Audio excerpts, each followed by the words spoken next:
Welcome to the Two Boots Word Vault podcast. In this episode, I read my essay, Poetry, Nanola, and Moral Intelligence, which was published in the very first issue of Inroads, Men, Creativity, and Soul, April 2026.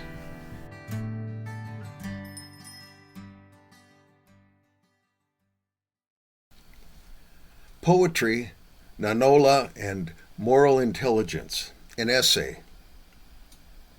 Poets and their poetry are the carriers and transmitters of moral intelligence, an elusive force that allows living beings to move with life. Serious poets go into the collective unconscious and allow imagery and information to attach itself to their awareness. Then, as that awareness rises through them, they transform it into words for others to hear. Such poets seem to go deeper into the mysteries of life and share them with their people. They want to understand the universal forces that move away from or move toward a sense of balance. They realize that the mysteries are more important than words and images. They also go into the spaces between words and images to investigate those mysteries in order to satisfy their curiosity about the world and how it connects to the invisible worlds. Communal people, whether tribal, cultural, social, or faith-based, want to know about the mysteries and depend upon their poets to investigate those mysteries and explain or demonstrate the moral balance necessary for the continuation of a communal and personal life, even if they claim to dislike poetry. Communal folks don't always trust what the poets find.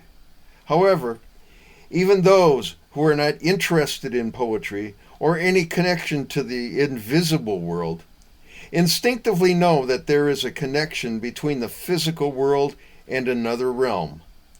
Serious poets, for whom poetry is a lifetime vocation, not merely an avocation, work to find accurate words to express the coexistence of the mysterious and the mundane, the known and the yet to be known.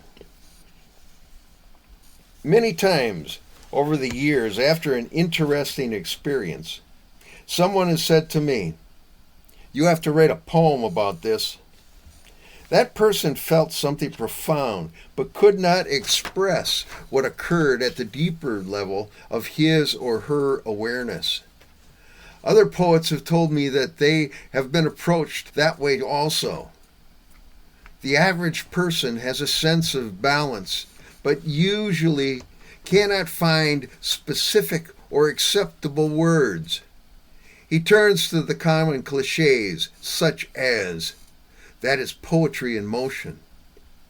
"That touchdown was pure poetry." At weddings, funerals, and many special events, people ask for poems to be read if sectarian prayers and songs aren't appropriate. Yet, prayers and songs are also forms of poetry. People want what poetry has to offer, and poetry offers a sense of balance for the soul in a context wider than is visible. When they cannot see balance but feel it, we hear the comment, "That's poetic justice." Poetic justice signifies that balance was restored to a situation through the direction of unseen forces. As a young man, I played a lot of ice hockey, and I often heard that the best skaters were poets with the puck. What was it that they witnessed and felt? In hockey, the best skaters have an incredible sense of physical and mental balance. They also know how to play the game, a game with rules for behavior. The best players are lauded for their adherence to the game's rules. Their intelligences, physical and mental, thrive within the game's structure, and they push the rules to the limit. in the game of existence. Poets are often the best players at discovering and expressing what is going on in a culture, in governance, in the emotional and personal realms. The most courageous and curious people I know are poets who dared to go where no one else has gone before. Most often, they dared to go deeper into the inner and spiritual worlds, from where life seems to emerge. Sometimes they are the first to break from a cultural structure that hampers the continuing movement of life forces. Poetry and moral intelligence do not simply manifest through the brain or the intellect, but also through the entire body. In the finest poetry, moral intelligence rises from the deepest depths of the world soul. I want to follow the lead of James Hillman in his essay on language in the book, The Rag and Bone Shop of the Heart, which I consider one of the finest anthologies of poetry ever. Poetry is all about moral intelligence. Hillman refers to Bronislaw Malinowski's anthropological reports of the early 20th century about the Trobrianders of Papua New Guinea. The Trobrianders believe that moral intelligence, which they call Nanola, resides in the larynx, and memory resides in the belly. There's a plethora of poetry online which bypasses the living voice and does not utilize the gut instinct of the human body. If poetry stays on the screen and does not participate in the living world, it can seldom hold enough life force as it goes into the biological and physical world. Poetry, specifically oral poetry, read aloud or sung as a song or performed on stage as Shakespeare's poetry is both the driver and the vehicle for moral intelligence. And we need a lot of moral intelligence these days. Because of the enormous amount of global exposure to violence and immorality through the tech spheres, humankind needs a human conscience through a human body to healthily participate in the living world. With their abilities with language, humans, and especially poets, have a unique ability to share what they find in this world, and at times in the divine world. And we need that intelligence rising from the world soul through more human beings. Moral intelligence isn't just the awareness or the rational thoughts and judgments of right or wrong.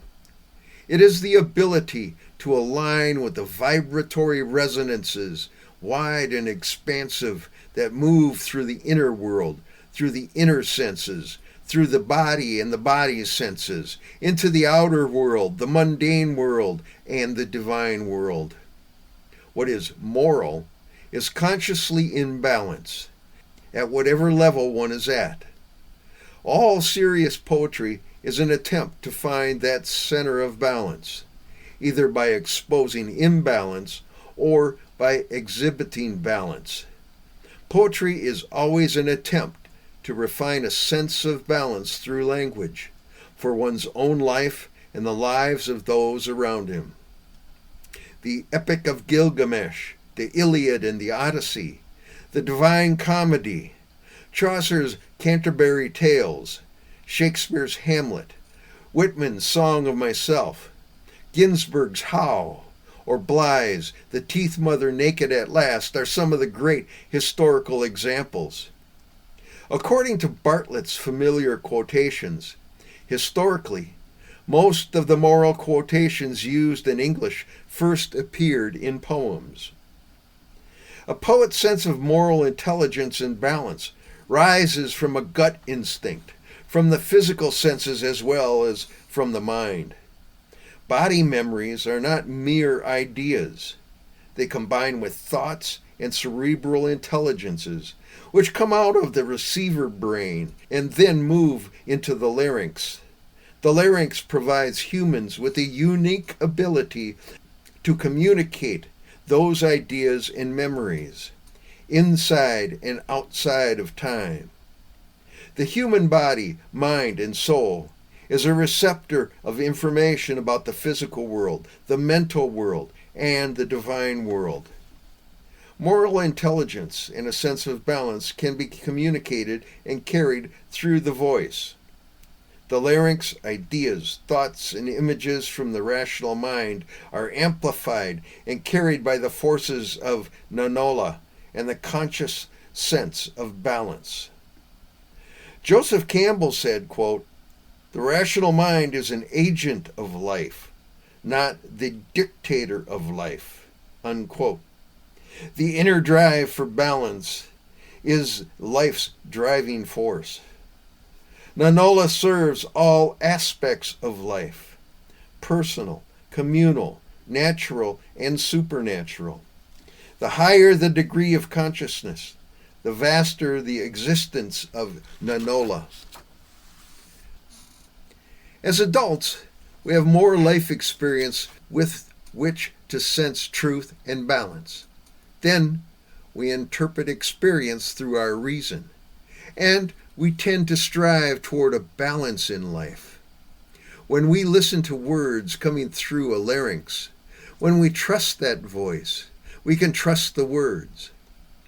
Actors practice this and learn to trust the words and their interpretation of those words. One of the first lessons for an actor is to learn to loosen his throat. If the actor is tense, the throat exhibits that tenseness first. Most of us don't practice such listening or vocalizing. When the words emerge through the larynx, a practiced listener and a practiced poet can detect the level at which the poem was written. If poets believe in what they produce, it will be evident to others. As a young poet, I was never sure if my words and images were worthwhile. Occasionally, Robert Bly would ask me, "Do you believe that?" It was not the thought or image he asked about. It was my faith and trust in my own words. Today, I would say that he was asking me to look for my moral intelligence. My intellect and ego interfered, and he heard the way my voice caught in a tight larynx and betrayed me. Or maybe it was my overzealous attempt at cleverness, or an overloud line, or a stumble, or a stutter. As a skilled listener, he could feel truth, or a lie, or doubt. Bly heard me being out of balance, even if my words were not. My rational thoughts, my emotions, and my body didn't align or resonate with a wider context. My friend Walton Stanley, actor, writer, and storyteller, can usually tell when an actor is merely actifying, his word, actifying for the audience. Such showboating puts the personality before the moral balance. Many poets do the same thing. Translator and ritualist Miguel Rivera often quotes his indigenous teachers, quote, "Don't put yourself in front of the medicine," unquote. Truth within balance is the medicine. One of the shadows of identity poetry is that the poet emphasizes his or her existence. As a genre, identity poetry, more than identity politics, is an attempt to say, "I am exceedingly important. My worth balances the enormous universe around me." This may be good and important for the adolescent soul, but it is filtered through a growing ego. This attitude fails to impact the wider community in a moral, balanced way. In order to resonate with others in a universal balance as an adult, the egoist must step aside and allow universal moral truth, not his exceptionalism, to come through his image and voice. I too played to the audience and wondered why the presentation was not received well. My clever use of words was meant to enhance myself rather than the moral balance. Cleverness sidetracks the flow of life supporting work because cleverness doesn't serve the whole and is a selfish use of language. Oh, look how clever I am! Moral intelligence needs to ride the words and imageries of a song, a play, a poem, a speech, and not one ego. In our post-World War II culture, serious poets and songwriters have sent their voices, filled with moral intelligence, around the world via radio, concert halls, and now via the web, because the moral voices in religious institutions were failing the quickly changing world. Even non-religious people have tried to encourage moral intelligence in our living world, which is threatened with complete annihilation through our technology. Here is an example from the 1980s. Robert Bly relayed in personal conversation that Mikhail Gorbachev, then leader of the Soviet Union, was a moral man and in the spirit of détente wanted to lessen the possibility of a devastating world war. According to Bly, Gorbachev's intention was to give voice to and exhibit the universal force of poetry as moral intelligence. He wanted to host the first international poetry in the Soviet Union. Gorbachev and the poet Evgeny Yevtushenko invited 27 poets from around the world to read poems and travel the USSR. In July 1985, poets Seamus Heaney, Ernesto Cardinal, Bob Dylan, and Robert Bly, and the other 23 internationally recognized poets gathered in Moscow and traveled for 2 weeks. There has seldom been a gathering of such important voices. This event was barely acknowledged by the international media and has since been ignored by historians of any sort. In many places, poetry has been the cultural center of moral intelligence. When politics are out of balance, poets have risked their lives and tried to emphasize the need for balance. I am thinking of the likes of Neruda with Canto General or Bly's Teeth Mother Naked at Last. It's been decades since I read those poems, and I remember few of the words I read, but I remember images and the feelings I had as I read the words. The anger, the sadness, the pictorial surprises. It was their search for balance that encouraged me to write about my working class neighborhood, its history, and the political and economic imbalances in my life. With that awareness, I sought to find my place of personal balance in the various morphic fields I live in. Poetry is always an attempt to refine a sense of balance through language, for one's own life and the life of those around him. When I read to a group, I look for where my attempt at moral intelligence connects with them.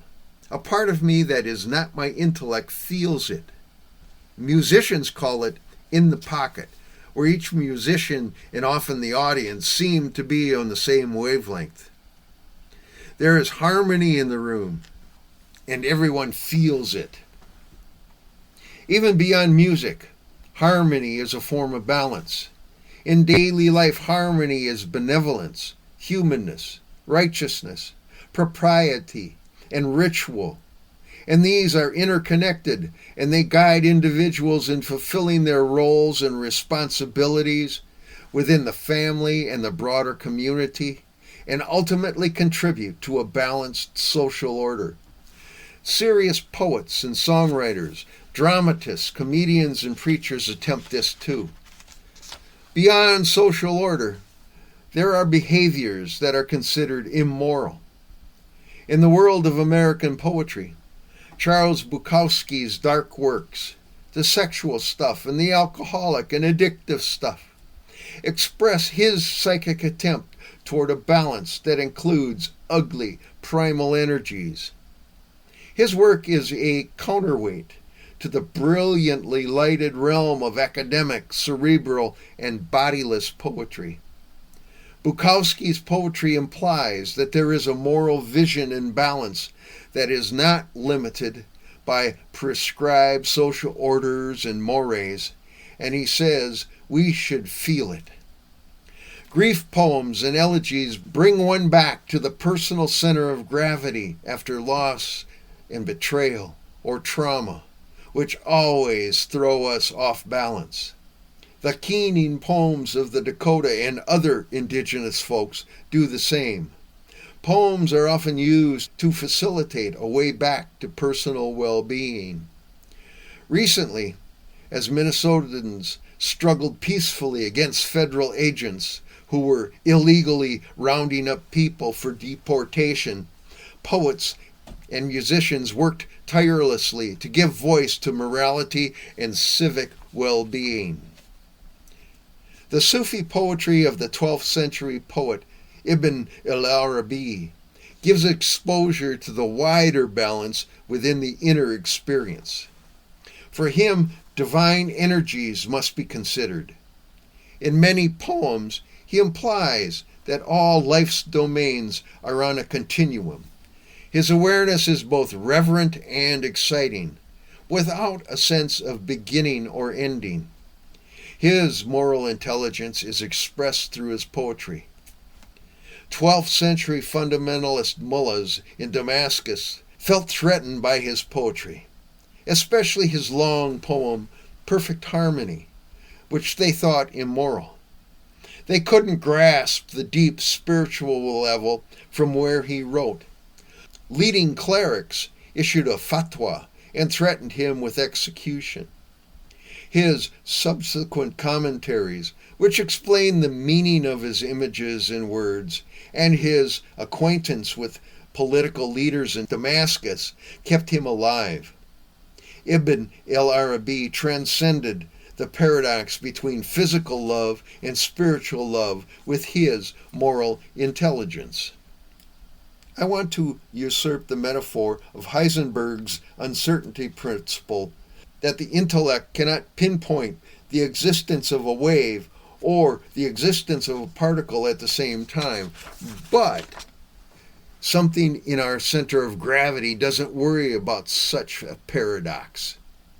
This applies to fundamental morality too, right or wrong, life or death, yin or yang.